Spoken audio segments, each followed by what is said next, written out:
Hello students, welcome to my YouTube channel. तो आज की इस वीडियो में हम क्लास 10th के जो प्रीवियस ईयर के क्वेश्चन हैं उनको सॉल्व करने वाले हैं। तो यहाँ पे 6 क्वेश्चन हैं जो कि बहुविकल्पी हैं, यानी कि एमसीक्यू हैं। 1 मार्क्स के क्वेश्चन पूछे जाते हैं, तो इनको आपको सॉल्व करके जो भी ऑप्शन आपका बनता है ABC में, डी में, उसको आपको लिखना होता है। ठीक है, तो इस वीडियो में हम इसका डिटेल सोल्यूशन भी देखेंगे और आप सभी लोगों ने इसको सॉल्व कर लिया होगा क्योंकि मैंने ग्रुप में क्वेश्चन डाल दिए थे। ठीक है, चलिए स्टार्ट करते हैं लगाना। सबसे पहला क्वेश्चन हमारा ये है कि प्राकृत संख्या 288 का अभाज्य गुणनखंड ज्ञात करना है। तो इसको आपको क्लास में बताया गया किस तरीके से ज्ञात करते हैं। संख्या क्या है? 288। आइए देखते हैं कैसे निकालेंगे। सबसे पहले हम इस तरीके से संख्या को लिख लेते हैं 288। और कैसा गुणनखंड याद करना है? अभाज्य। अभाज्य आप जानते हैं कौन कौन सी संख्या होती है। पहली सबसे छोटी 2 होती है, फिर 3 होती है, फिर 5 होती है, फिर 7 होती है, फिर 11 होता है। इस तरीके से संख्याएं अभाज्य होती है। तो इन्हीं संख्याओं से हमें इसको विभाजित करना होता है। तो सबसे छोटी 2 है, तो पहले हम 2 से देखते हैं कि संख्या कटेगी कि नहीं। तो चूंकि लास्ट में यहाँ पे 8 आ रहा है जो कि 2 से विभाजित होता है, अतः यह संख्या 2 से विभाजित हो जाएगी। तो 2 से पूरा पूरा इसको विभाजित करते हैं। 2 1 के 2, 2 चौके 8, 2 चौके 8, 144 आया। फिर से लास्ट में 4 आ रहा है जो कि 2 से कटता है, अतः यह संख्या 2 से कटेगी। तो फिर 2 से काट देते हैं। तो 2 सत्ते 14 और 2 दूनी 4। अभी ये 72 है, लास्ट में 2 है तो 2 से कट रहा है, तो 2 से फिर काटते हैं। तो 2 से काटेंगे 36 आएगा। ठीक है, फिर 2 से काटेंगे 36 भी 2 से कटेगा। 2 से विभाजित करेंगे तो 18 बार जाएगा। 2 1 के 2, 2 8 16, 18 बार हो गया। फिर इसको काट देते हैं 2 से, फिर कटेगा तो 2 9 18। अब आ गया 9। अब ये 2 से नहीं कटेगा, तो 2 के बाद अगली भाज्य संख्या हमारी 3 होती है, तो 3 से काटते हैं। यहाँ ऊपर काट लेते हैं। 9 है, 9 को काटते हैं 3 से। ठीक है, 2 से नहीं कटेगा तो अगली संख्या 3 होती है ना, 3 से काटते हैं। अगली भाज्य संख्या 3, 3 से काटेंगे 3 त्रिका 9, और फिर 3 से काटेंगे तो कितना आएगा? 1। जब यहाँ पे आखिरी में 1 आ जाता है तो हमारा अभाज्य गुणनखंड पूरा हो जाता है। अब हम इन संख्याओं को लिख लेते हैं। ये मैं लिखने का तरीका आपको बता रहा हूँ। अगर सॉल्व करने का पूछता है 2 नंबर में अगले सेक्शन में, तो बाकी अगर MCQ पूछता है टिक करने का, तो आप डायरेक्ट अपना आंसर निकाल कर टिक कर देंगे। तो 288 के जो अभाज्य गुणनखंड हमारे आए कौन कौन से है? देखो, 1 1 2 3, ठीक है, 4 5, ठीक है, 5 बार तो 2 आया है तो लिख देते हैं 1 2 3 4 और 5। ठीक है, उसके बाद ये 3 कितनी बार आया? 2 बार, इसको भी लिख देते हैं। अब हम गिन लेंगे कितनी बार कौन है। 1 2 3 4 5, 5 बार 2 है तो 2 की पावर 5 गुणे 3 कितनी बार है? 2 ही बार है, तो 3 गुणे 2। ये हमारा जो है अभाज्य गुणनखंड हो गया। अब देखो इसका इसमें देख लेते हैं कौन सा बन रहा है ऑप्शन। यहाँ पे 2 की पावर 4 है, ये ऑप्शन नहीं है। यहाँ पे 2 की पावर 4 है, ये भी ऑप्शन नहीं है। यहाँ पे 2 की पावर 5 है, और यहाँ पे 3 की पावर 2 भी है। ठीक है, दोनों। तो ये हमारा ऑप्शन बनेगा, सी वाला सही। ये क्यों नहीं होगा? क्योंकि यहाँ पे 3 की पावर 1 है। और इसे ध्यान रखना, इसका क्रम भी बदला जा सकता है। मान लो कभी आपको ऐसा दे दिया गया कि 3 की पावर 2 गुणे 2 की पावर 5, तब भी ये दोनों ही सही हैं। क्यों? क्योंकि जो क्रम होता है आपको पर में पढ़ाया गया है, ठीक है, आधारभूत पर में, उसमें बताया गया था कि क्रम जो है वो बदल सकता है। तो क्रम आगे पीछे भी हो सकता है। 3 की पावर 2 आगे और 2 की पावर 5 पीछे भी हो सकती है। दोनों ही ये सही हैं। तो ठीक है, इसको ध्यान में रखिएगा। दोनों ही ऑप्शन बनते हैं। इसमें ये वाला दिया है तो हम इसको कर लेते हैं, लेकिन घात को मैच कर लेंगे कि दोनों की घात बराबर होनी चाहिए। यहाँ पे इसलिए 1 था, इसलिए ये ऑप्शन नहीं होगा। ठीक है, चलो अगला क्वेश्चन देखते हैं, थोड़ा सा स्पीड में करेंगे। अगला क्वेश्चन देखते हैं, त्रिकोणमिति से संबंधित है। कह रहा है कि 2 cos थीटा बराबर 1, 2 cos थीटा बराबर 1 है, तो थीटा का मान बताना है, या कि थीटा का क्या मान होगा। तो देखिएगा, पहले क्वेश्चन को नोट कर लेते हैं। 2 cos थीटा इक्वल टू कितना है? 1। ठीक है, अब देखो यहाँ पे 2 का क्या हुआ है? इसके साथ गुणा हुआ है, तो हम 2 को इस तरफ भेजेंगे। जब बराबर के उधर जाता है तो मैंने आपको बताया है, अगर प्लस को हम इधर लाते हैं तो क्या बनता है? माइनस।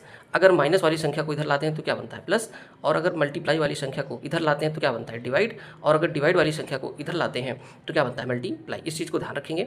तो यहाँ पे 2 का क्या हुआ है? गुणा हुआ है, तो हम उधर ले जाएंगे तो क्या बनेगा? cos थीटा बराबर 1/2 हो गया। ठीक है, अब यहाँ से आप समझ सकते हो कि cos कितने की वैल्यू 1/2 होती है। आपको वैल्यू लिखाई गई थी, कौन कौन सी वैल्यू होती है। जैसे cos 0 की वैल्यू क्या होती है? cos 0 डिग्री की वैल्यू 1 होती है। ठीक है, cos 30 की वैल्यू क्या होती है? √3/2 होती है। cos 60 की वैल्यू क्या होती है? 1/2 होती है। cos 45 की वैल्यू क्या होती है? cos 45 क्या होता है? तो cos 45 होता है आपका 1/√2। तो यहाँ पे हमारे क्या दिया गया है? 1/2। इसका मतलब थीटा क्या हो सकता है? अगर ऐसे कर सकते हैं तो यहाँ पे लिख सकते हैं डायरेक्ट थीटा बराबर कितना हो सकता है? अगर cos थीटा 1/2 है तो cos में किसकी वैल्यू 1/2 होती है? तो 60 की। तो थीटा की वैल्यू कितनी आनी चाहिए? 60। यानी कि यहाँ पे जो एंगल होगा वो कितना होगा? 60 होगा। तो यहाँ पे कौन सा ऑप्शन सही? ये वाला हमारा ऑप्शन सही है। अगर यहाँ पे साइन होता तो साइन का देखते किसकी वैल्यू 1/2 होती है ना, cos है, इसलिए हमने लिखा। हमेशा आपका टारगेट ये होना चाहिए, इस तरफ सिर्फ साइन cos tan या से cosec होना चाहिए। ठीक है, उसके अलावा कोई भी नंबर गुड़े उड़े में नहीं होगा। सारी चीज़ों को इधर कर देना, फिर देखना ये किसकी वैल्यू होती है। ठीक है, ये इस क्वेश्चन की ट्रिक है। आगे चलते हैं, अगला क्वेश्चन देखते हैं। कह रहा है कि क्या कह रहा है? कह रहा है कि 52 ताश के पत्तों की एक अच्छी तरह से, ठीक है, आपको क्वेश्चन दिख रहा है ना? ओके, ठीक है, 52 ताश के पत्तों की एक अच्छी तरह से फेंटी गई गड्डी में से एक पत्ता यादृच्छा, यादृच्छा का मतलब होता है बिना किसी पक्षपात के, यानी कि बिना उसको देखे हुए, ठीक है, रैंडमली निकालते हैं, बिना देखे हुए गड्डी को नहीं देखना है हमें। ठीक है, कोई कौन सा पत्ता निकाल रहे हैं ये नहीं देखना है, निकाला जाता है। इस पत्ते के लाल रंग होने की प्रायिकता क्या है। तो सबसे पहले हम इसका सोल्यूशन देखते हैं। देखो कितने पत्ते हैं, टोटल 52 पत्ते हैं। तो आपको बताया गया है कि अगर कुल संभव परिणाम जो होते हैं, अगर 52 है तो मतलब कुल पत्ते 52 है तो कुल संभव परिणाम कितने होंगे, 52 हो गए। ठीक है, ये चीज़ हो गई। NS हो गया, आप सबको बताया गया NS क्या होता है, कुल संभव परिणाम होते हैं। ठीक है, अब हमारी घटना क्या है, कह रहा है एक पत्ता निकाला जाता है, इसके लाल रंग के होने की प्रायिकता। तो लाल रंग के कौन कौन से पत्ते होते हैं, आपको पता है कि ताश की गड्डी मैंने आपको सिखाया था कि 2 तरीके के पत्ते होते हैं, एक तो होता है लाल और एक क्या होता है, काला। ठीक है, लाल में आपके लाल पान और ईंट आता है। ठीक है, लाल पान और ईंट ईंट आता है, और काला में आपका हुकुम और चिड़ी आता है। ठीक है, हुकुम आता है, हुकुम और चिड़ी। ठीक है, जिसमें लाल पान के 13 पत्ते, ईंट के 13 पत्ते, हुकुम के 13 पत्ते और चिड़ी के 13 पत्ते आपको लिखाएगा। तो लाल रंग के 13 मिला के कितने हो गए, 26 पत्ते, यानी कि लाल रंग के 26 हो गए। अच्छा, काले के कितने होंगे, काले के भी 26 होंगे। तो हमारा चूंकि लाल रंग का पत्ता लेना है, तो हमारी घटना मान लो अगर ई लाल रंग का पत्ता है तो कितने संभव परिणाम बनेंगे, लाल रंग के 26 पत्ते हुए तो 26 संभव परिणाम बनेंगे। शॉर्ट में हम लगा रहे हैं, ठीक है, क्योंकि ऑप्शनल क्वेश्चन है, ऑप्शन वाला है। तो आप प्रोबेबिलिटी निकालते हैं। पी ई का मतलब आपको सिखाया गया है कि घटना ई की प्रायिकता, पी से मतलब प्रायिकता, ई से घटना ई। घटना ई क्या है, लाल रंग का पत्ता। ठीक है, बराबर क्या होता है, आपको फार्मूला पता है, NE/NS होता है। ठीक है, NE/NS होता है, यानी कितना है 26 और NS कितना है 52। ठीक है, सॉल्व कर लेते हैं। ये काटोगे इसको 2 बार जाएगा तो 1/2, यानी कि डी वाला ऑप्शन हमारा सही हो जाएगा, 1/2। ठीक है, इस तरीके से सॉल्व करते हैं। आइए अगला क्वेश्चन देते हैं। अगला क्वेश्चन हमारा द्विघात समीकरण से है। ठीक है, द्विघात समीकरण में क्या कहता है, देखते हैं। द्विघात समीकरण कहता है कि 2x² - 5x - 3 बराबर 0, जो कि यहाँ पे समानता का निशान है, इसलिए इसको हम बोलेंगे द्विघात समीकरण। अगर समीकरण बोलेंगे, अगर यहाँ पे ये नहीं होता, बराबर नहीं होता, तो इसको द्विघात बहुपद बोलते, क्योंकि अधिकतम घात कितनी है 2 का विविक्तिकर। अब विविक्तिकर को जानते हैं क्या होता है, विविक्तिकर का आपको बताया गया है। विविक्तिकर को इंग्लिश में कहते हैं डिस्क्रिमिनेंट, और इसको हम लिखते हैं डी से, और इसका फार्मूला होता है b² - 4ac। ये फार्मूला होता है विविक्तिकर का, b² - 4ac। अब ये ABC कहाँ से आएंगे, तो जो हमारा समीकरण दिया है उसको हम लिखते हैं पहले। समीकरण क्या है, 2x² - 5x - 3 = 0।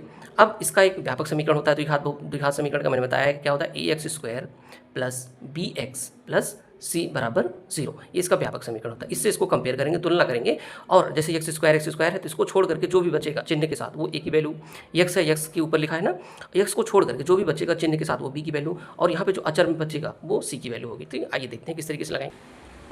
तो देखते हैं, यहाँ से कंपेयर कर लेते हैं ABC की वैल्यू। मैंने बताया x² के नीचे x² लिखा है, x² को छोड़ दो, बाकी जो भी बचेगा चिन्ह के साथ वो a की वैल्यू होगी।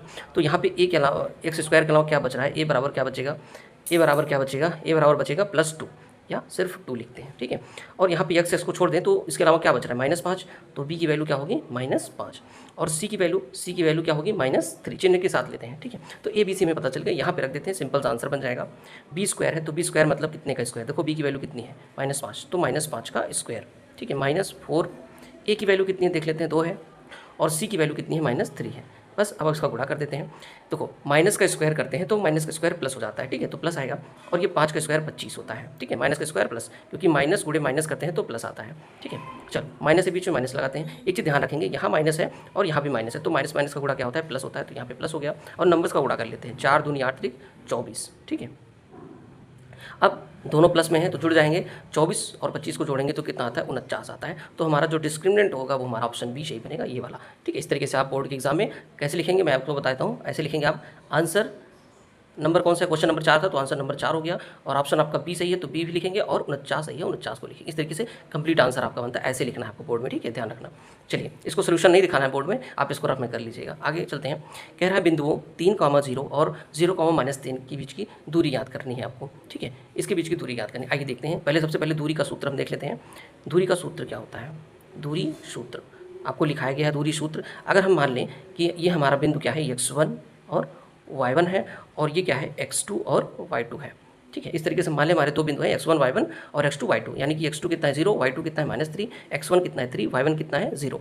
तो इसका जो दूरी सूत्र बनता है हमारा, हम जानते हैं अंडर रूट क्या बनता है, x2 - x1, यानी कि x2 - x1 दोनों के पहले पहले वाले को घटा करके इसका स्क्वायर करना है, प्लस क्या बनता है, y2 - y1 बनता है, y2 - y1 बनता है, और इसका स्क्वायर। ठीक है, ये स्क्वायर रूट में रहता है पूरा, यानी कि दूसरे को घटा करके स्क्वायर कर देना है। तो आइए देखते हैं, घटाते हैं, ध्यान से देखिएगा।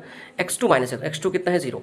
ठीक है, 0 माइनस x1 कितना है 3, तो यहाँ पे लिख दिया 3 का स्क्वायर, प्लस y2 कितना है, y2 देखें तो -3 है, माइनस y1 कितना है, माइनस लगाओ, और y1 कितना है, y1 0 है, 0 लिख दिया, और इसका स्क्वायर करते हैं। आइए देखते हैं, घटाते हैं इसको। 0 में से 3 जाएगा कितना आएगा, -3 आएगा, तो -3 का स्क्वायर हो गया, ठीक है, -3 का स्क्वायर हो गया और बीच में प्लस है, प्लस लगाओ।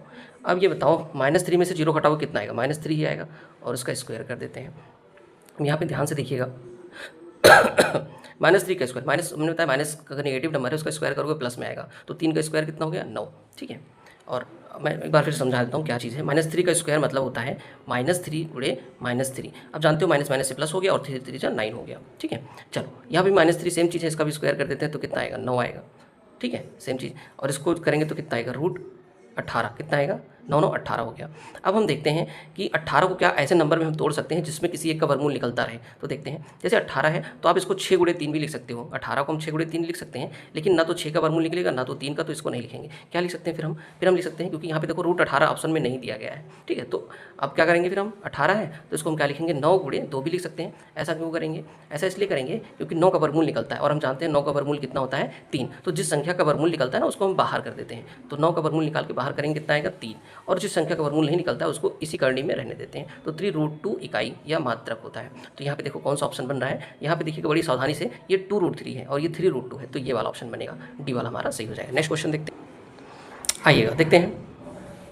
हमारा क्वेश्चन है एक एपी जिसका पहला पद कितना है 28 है और सार्वंतर कितना है -4 है, इसका 7वां पद हमें निकालना है। ध्यान से देखिएगा, एपी वाले चैप्टर से समांतर श्रेणी से है। पहला पद कितना है 28, पहले पद को हम क्या बोलते हैं, पहले पद को हम ए बोलते हैं। क्या बोलते हैं ए, और ये कितना है 28। सार्वंतर को हम क्या बोलते हैं डी बोलते हैं और उसकी वैल्यू कितनी है -4। ठीक है, इसी में समझ लेते हैं। पहला पद ए होता है, सार्वंतर डी होता है और उसका 7वां पद निकालना है। तो 7वां पद का मतलब क्या होता है, 7वां पद मतलब 7वां पद, 7वां पद का आप जानते हो किससे लिखेंगे, पहले पद को हम ए से लिखते हैं, दूसरे पद को A2 से ना, तीसरे पद को A3 से, तो 7वां पद है इसको हम लिखेंगे A7। और हम जानते हैं फार्मूला, यनवा पद का फार्मूला मैं यहाँ पे लिख के बता देता हूँ आपको शॉर्ट में।